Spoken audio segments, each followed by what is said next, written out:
धोखेबाज नौकर। श्यामपुर गांव में सेठ रमन दास के यहाँ पर राजू नाम का नौकर काम किया करता था। वो सालों से उनके यहाँ पर काम कर रहा था, जिस वजह से रमन दास को उस पर बहुत ही भरोसा था। वो आंख बंद करके उसे सभी काम थमा देता था, फिर चाहे वो रसोई का हो या फिर किसी और का। एक बार की बात है, रमन दास 5 किलो सेब लाता है और उन्हें रसोई में रख देता है। पर कुछ दिनों बाद वो देखता है कि सारे सेब खत्म हो चुके थे। ये देखकर वो काफी हैरान होता है और वो फिर राजू से कहता है, अरे राजू, सेब बड़ी जल्दी खत्म हो गए भाई, इतनी जल्दी कैसे? अरे मालिक, आप ही लोग तो खा लेते हो, पर 5 किलो सेब तो बहुत होते हैं, भला इतनी जल्दी खत्म कैसे हो सकते हैं? तो क्या मालिक आप मुझ पर शक कर रहे हो? अरे अरे राजू, ऐसी कोई बात नहीं है बेटा, मैं तो बस पूछ रहा था, कोई बड़ी बात नहीं, खा लिए होंगे। चलो, वैसे भी हमारे यहाँ पर कोई ना कोई आता ही रहता है, ठीक है। और ये कहकर रमन दास वहां से चला जाता है। इस पर राजू मन ही मन बहुत मुस्कुराता है। अगले दिन सेठ 5 किलो आम लेकर आता है।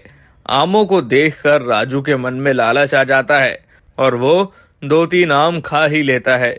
आम खाने के बाद वो कहता है, अरे वाह, आम तो बड़े ही मीठे हैं, इन्हें घर भी ले चलता हूँ। वैसे भी मालिक को कौन सा पता लगने वाला है, आज तक पता नहीं लगा, तो अब क्या पता लगेगा। और ये कहकर वो उनमें से कुछ आम घर ले जाता है। धीरे धीरे समय बीत रहा था, सब कुछ सही चल रहा था, पर सामान जल्दी खत्म होने की वजह से रमन दास काफी परेशान रहता था। चाहे वो राशन हो या फिर अन्य चीज, बड़ी ही जल्दी खत्म हो जाती थी, जिस वजह से रमन दास ज्यादा सामान लाने लगा। ऐसा कई दिनों तक चलता रहा और एक दिन उसने अपनी पत्नी सुरेखा से कहा, अरे सेठानी, कुछ दिनों से सामान बड़ी जल्दी खत्म हो रहा है, तुमने इस बात पर गौर किया है क्या? हाँ, दिया तो है, पर घर में खत्म हो जाता होगा, जाएगा कहाँ पर? अरे फिर भी भैया, हम लोग सिर्फ 4 हैं और सामान इतनी जल्दी खत्म हो जाता है। मैं हर बार बहुत सामान लाता हूँ। कह तो आप बिल्कुल ठीक रहे हैं, ज्यादा से ज्यादा 5। अगर राजू को भी मिला लिया जाए, पर वो तो यहाँ पर कुछ खाता ही नहीं, उसे तो इसी बात की पगार भी ज्यादा मिलती है। मुझे तो कुछ गड़बड़ लग रही है, हमें पता लगाना चाहिए, आखिर ये माजरा क्या है? आप ठीक कह रहे हैं, कोई ऐसा उपाय सोचिए जिससे दूध का दूध और पानी का पानी हो जाए, क्योंकि अभी तो छोटी मोटी चीज है। मैं नहीं चाहती हूँ हमें कोई बड़ा नुकसान झेलना पड़े। और इसके बाद वो लोग काफी देर तक इसी सिलसिले में बातचीत करते रहते हैं। वहीं एक दिन की बात है, सेठ कुछ पैसे लेकर घर आता है। रमन दास ये पैसे अपने काम से लाया था। वो आए हुए पैसों को सुरेखा को दे देता है। सुरेखा पैसे संभाल कर रख देती है। पैसे काफी ज्यादा थे, तो उसने उन्हें तिजोरी में रख दिया और फिर वो काम करने के लिए चली गई। पर वो तिजोरी का ताला लगाना भूल गई। तभी उसे याद आया कि उसने तिजोरी का ताला लगाया ही नहीं है और उसने राजू को चाबी देते हुए कहा, अरे राजू, तुम मेरे कमरे में जाओ और तिजोरी में ताला लगा दो, क्योंकि मैं ताला लगाना भूल गई हूँ। हाँ हाँ मालकिन, क्यों नहीं, मैं अभी लगा कर आता हूँ। और ये कहकर राजू सुरेखा के कमरे में गया। जब उसने तिजोरी में इतने सारे पैसे देखे तो उसकी नीयत डोल गई और उसने अपने मन में सोचा, अरे जब मैं इतना घोटाला कर रहा हूँ तो पैसों का घोटाला करने में कौन सी बड़ी बात है। अगर मैं इसमें से 10-20 हजार उठा भी लूंगा तो कौन सा पता लग जाएगा। और ये कहकर वो उसमें से कुछ पैसे निकाल लेता है और उन्हें छुपा लेता है। इसके बाद वो ताला लगाकर चाबी सुरेखा को पकड़ा देता है। अगले दिन जब रमन दास सुरेखा से सारे पैसे मांगता है तो सुरेखा पैसे निकालने के लिए वहीं पर जाती है, पर वो पैसे कम होने की वजह से काफी ज्यादा परेशान हो जाती है। ए जी, ये पैसे कैसे कम हो गए? क्या आपने पैसे निकाले? नहीं नहीं, मैंने तो पैसे नहीं निकाले, मैंने तो तुम्हें ही दे दिए थे।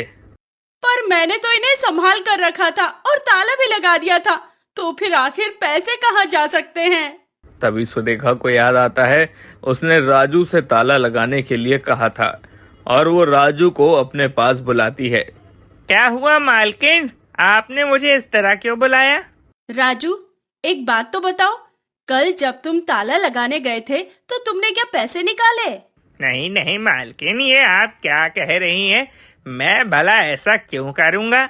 सच सच बताओ, वरना मुझसे बुरा कोई नहीं होगा। क्योंकि कल पैसे ज्यादा थे, उसमें से पूरे 20,000 रुपए गायब हैं और कुछ दिनों से घर से चीजें भी गायब हो रही है। नहीं मालकिन, मुझे कुछ नहीं पता। मैं आपका कितने सालों से नौकर हूँ, मैं आपके पास भला ऐसा क्यों करूँगा? मुझे नहीं पता। ये तो तुम्हें सोचना चाहिए, तुम हमारे यहाँ पर 10 सालों से काम कर रहे हो।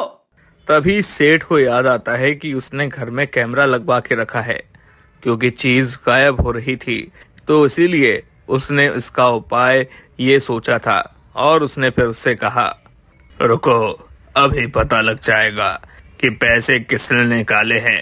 मैंने पूरे घर में कैमरा सेट करवा दिया था।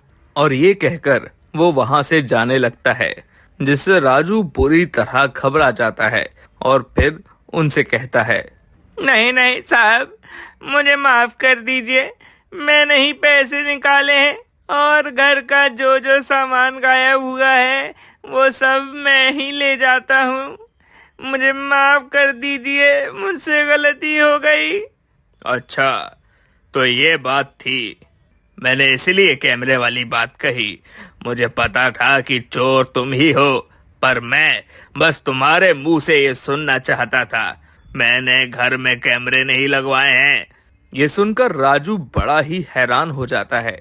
इसके बाद राजू को रतनदास काम से निकाल देता है, क्योंकि उसे धोखेबाज लोग बिल्कुल भी पसंद नहीं थे और अब राजू को अपने किए पर काफी पछतावा भी होता है। दोस्तों, अगर वीडियो अच्छी लगी हो तो लाइक एंड शेयर जरूर करें और हमारे चैनल को सब्सक्राइब करके बेल आइकन को जरूर से दबा दें। धन्यवाद।